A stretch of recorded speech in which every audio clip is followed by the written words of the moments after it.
Video games feature countless ways to bring players to their knees with their difficulty. Whether it's ruthless enemies that tear you limb from limb, or complex level design that slowly whittles down your health alongside your resolve, there are plenty of tactics to push even the best gamers across the threshold into the realm of the dead.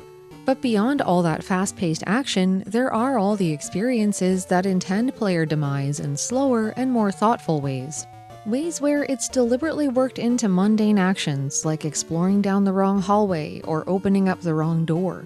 Sometimes there's no way to avoid the literal pitfalls standing between you and making progress, and there are two such games that fall into this category on the NES, The Immortal and Shadowgate. Death is an enormous part of both of these games, so much so that they even bothered to feature this fact prominently on the back of one of the boxes.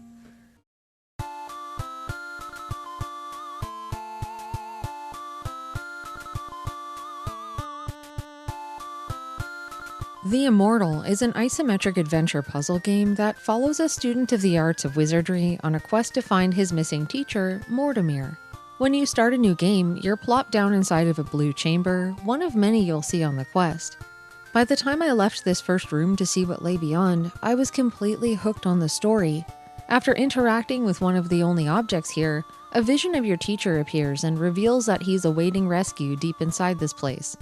The other thing you learn is that the message wasn't meant for you at all, and was instead intended for someone named Dunrick. There was so much mystery built up in this one little bit of writing that I couldn't help but want to know more. It raised so many questions all at once, and that inquisitive nature of the storytelling only deepened as the game churned on.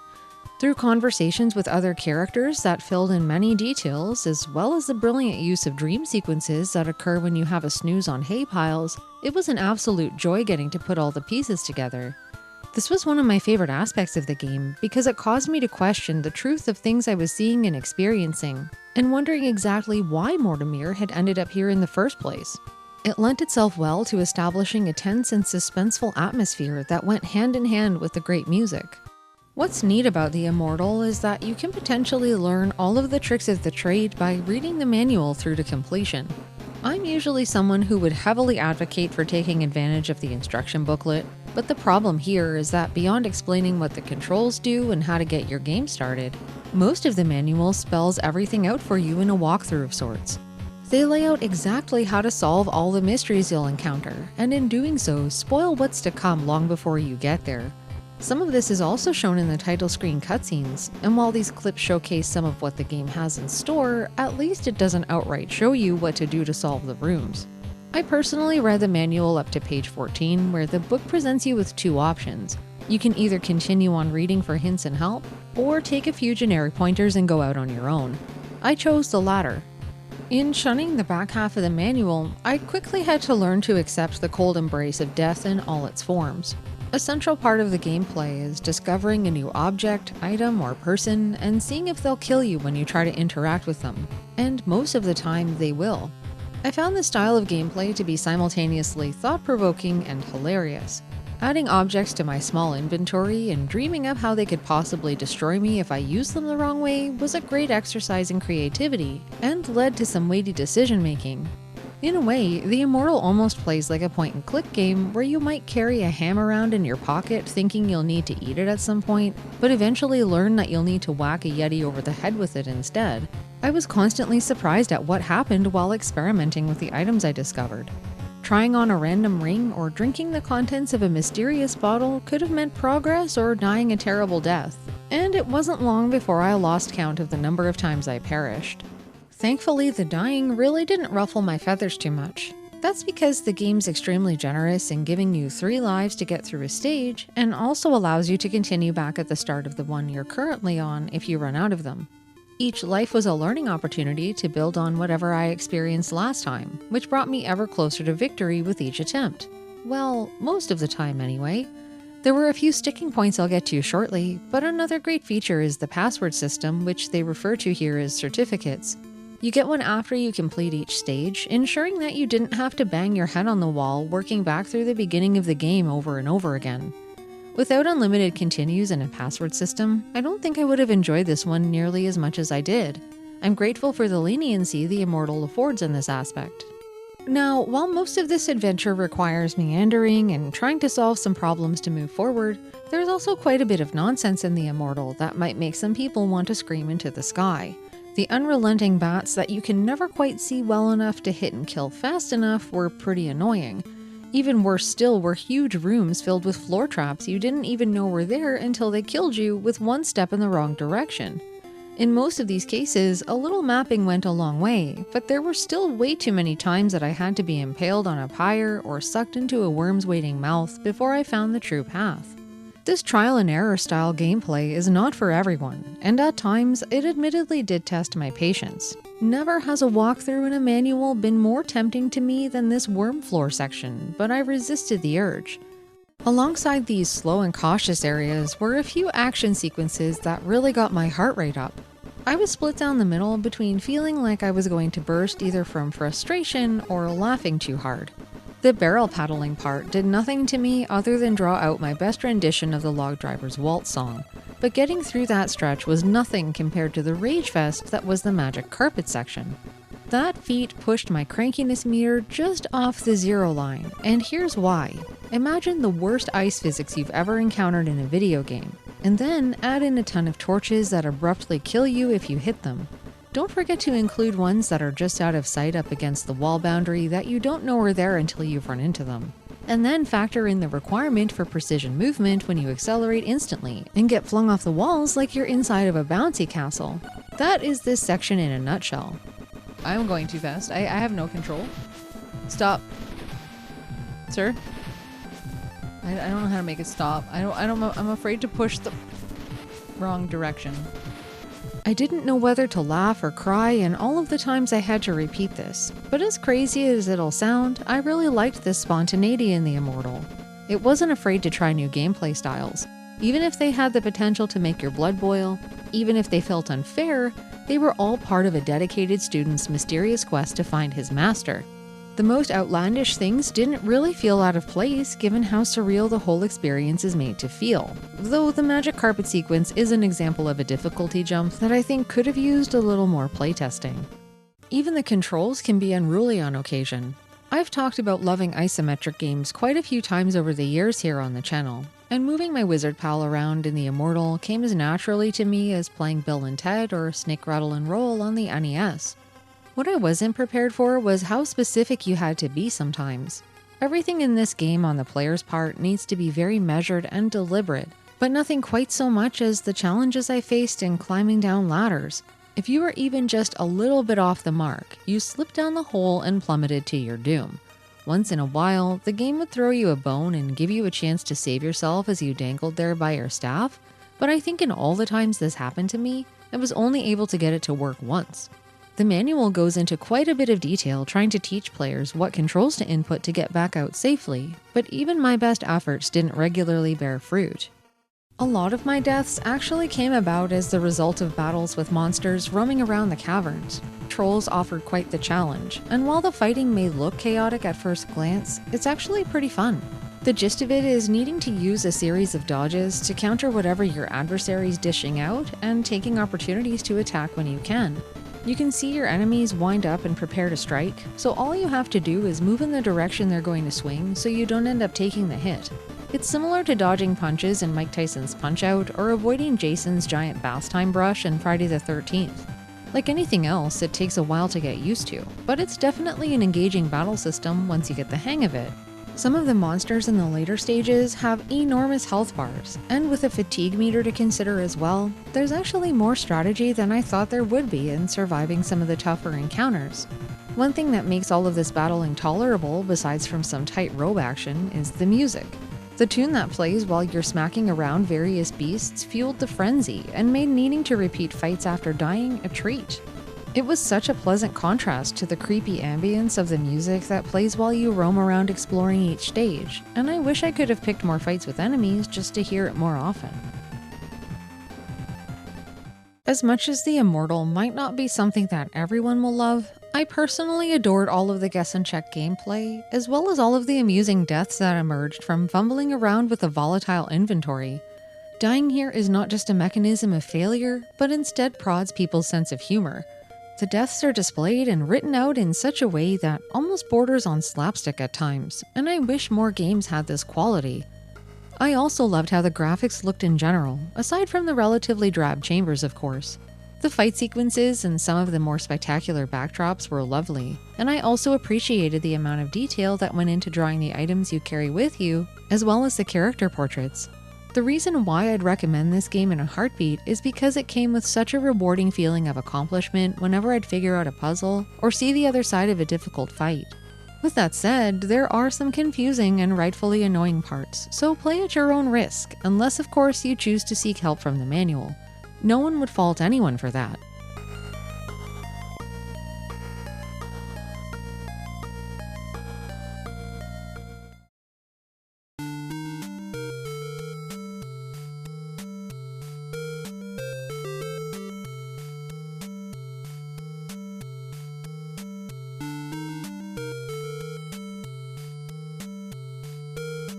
Shadowgate's a point-and-click adventure game that works very hard to ensure your demise, both spectacularly and often.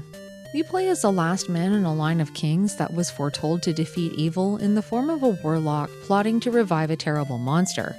When the game begins, you find yourself standing on the outside of Castle Shadowgate with nothing but your bravery in tow.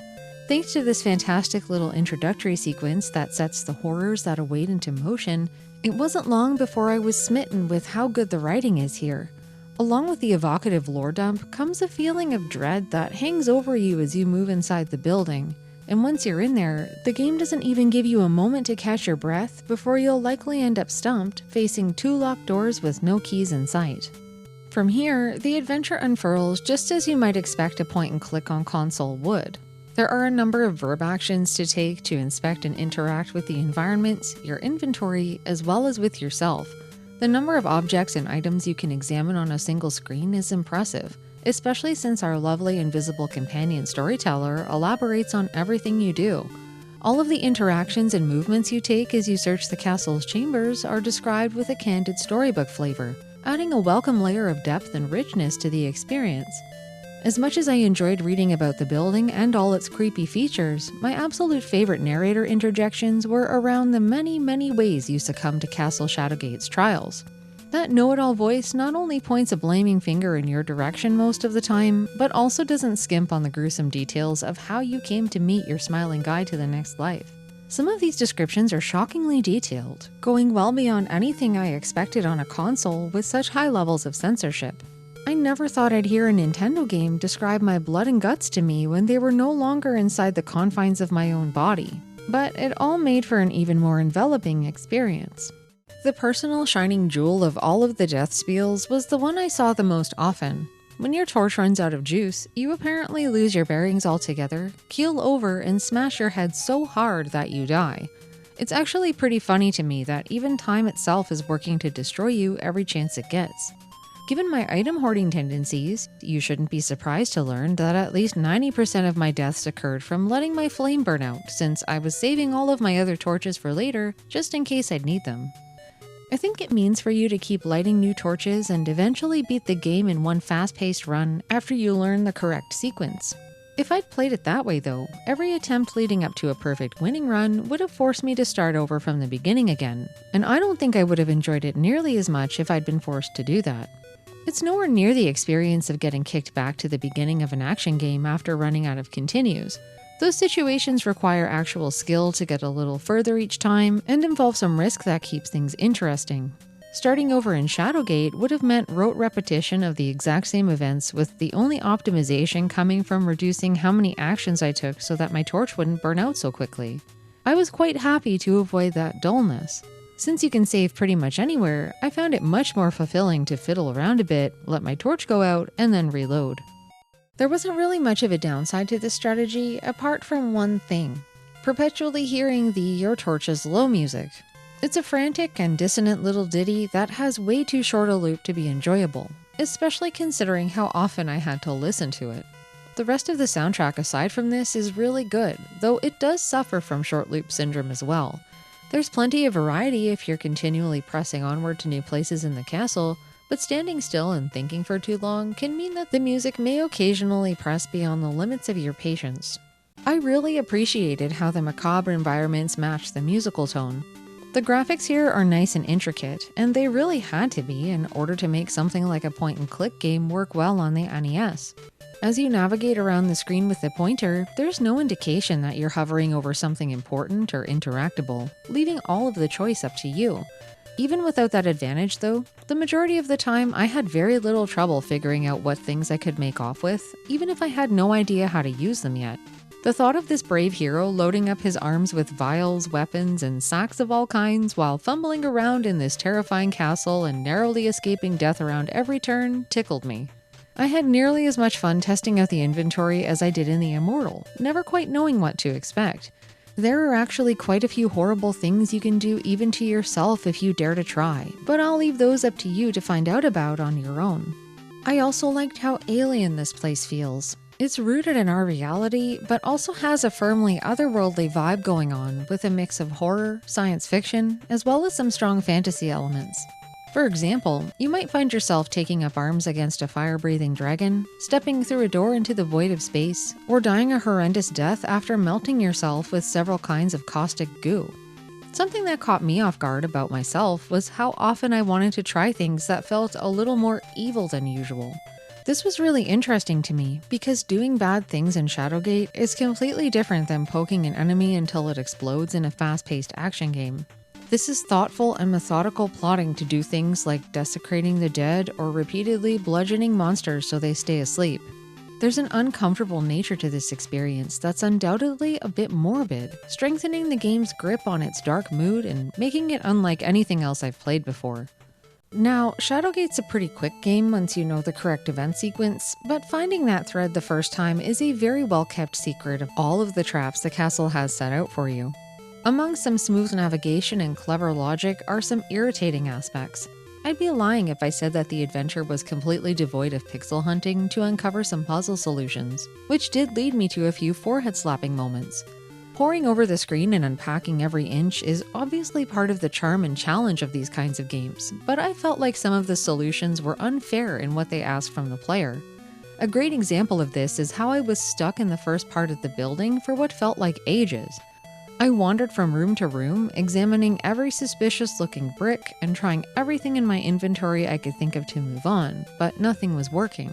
I can't tell you how many times I schemed up some new plot to steal that skeleton's trumpet out of his hands in the shark-infested underground lake, or continually wondered if the rotting meat smell in some rooms was actually important. I eventually learned that the answer to moving forward was not as easy as finding a key for a door or pulling a book out of a shelf to reveal a secret passage. What was required of me wasn't something the game even really showed me that I could do, and it was expected that someone would rely entirely on natural curiosity to stumble into the solution. This was the one part of the game that I actually needed to take a hint for, and there were a couple of other instances like this that felt unnecessarily mysterious. While there were a few hairy sections, one of the reasons I liked Shadowgate so much was because progress never felt like a straight line. This sentiment might seem strange, but the convoluted journey was way more interesting to me than the destination itself. Even if exploring a new place or trying to interact with a new item meant adding another mark to my death tally, roaming around the castle and taking in all that it had on display was engaging, with the rich narration and storytelling being a big driver for me. Shadowgate is brilliantly layered in a way that really gets you thinking. Even if you have a hunch about what might work to get past a puzzle, there are usually several other tactics that could conceivably work as well. The clincher is that you'd never know until you tried something, and I fell for quite a few red herrings in my first playthrough, all of which thrust me straight back into the arms of my Reaper pal. I actually found myself laughing out loud a lot because of just how many hilarious ways you could die while trying to take one small step forward, like careening down a pit that was supposed to have a ladder in it. Some people might get frustrated by this trial and error style gameplay, but I reveled most in learning what not to do more than what I needed to. It's rare to find so much humor and potential reward in experimentation right alongside big doses of death, but it all works really well here. If I could change one thing in Shadowgate, it's the timed aspect. The torch timer seems to move forward with every action you take, so fussing with a new item you found or moving around too much will burn it down faster. It doesn't seem to budge if you stand still, but what good is that when the game requires innovation through doing? This pressure is a novel one that I haven't seen span across an entire point-and-click game before, and while I don't mind an occasional timed segment, I wish I could have enjoyed the game at my own pace.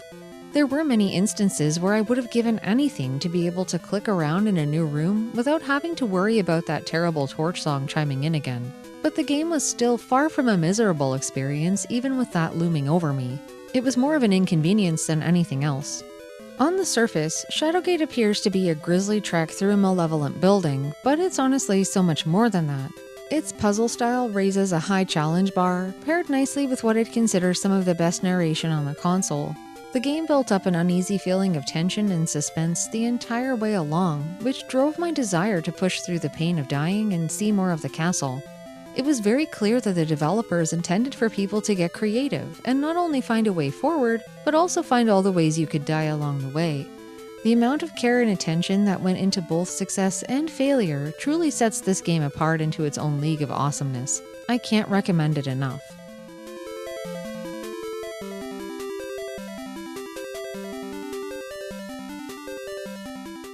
And there it is. 2 games that wanted to see you toasted and roasted every chance they get. I'd love to hear about other adventures you think fit into this category, so let me know some of your favorites down in the comments. It's a sad thing that your adventures have ended here, but thanks so much for watching.